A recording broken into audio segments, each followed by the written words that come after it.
Įsivaizduok, kad visi tavo slaptažodžiai kaip raktai. Kiek jų turi? O kiek iš jų visiškai vienodi? Pavyzdžiui, Lukas visur naudoja tą patį slaptažodį. Labas 123. Ir vieną dieną jo mėgstama sporto programėlė tampa kibernetinių nusikaltėlių taikiniu. Duomenys nuteka, o Lukas netenka ne tik paskyros, bet rizikuoja prarasti ir socialinių tinklų bei banko paskyras. Slaptažodis tai tavo spyna.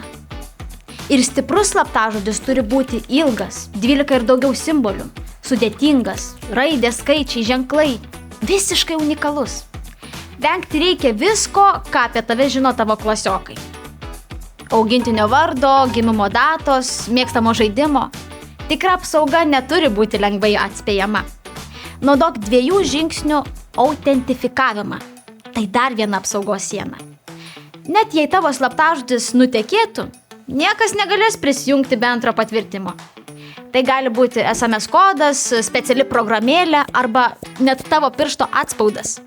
Galbūt atrodo, kad tai papildomas žingsnis, bet kai kalba eina apie tavo paskyras, kiekvienas žingsnis svarbus.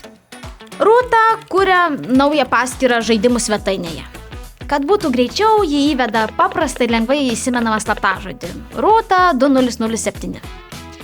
Ir netrukus svetainėje įvyksta duomenų nutekėjimas.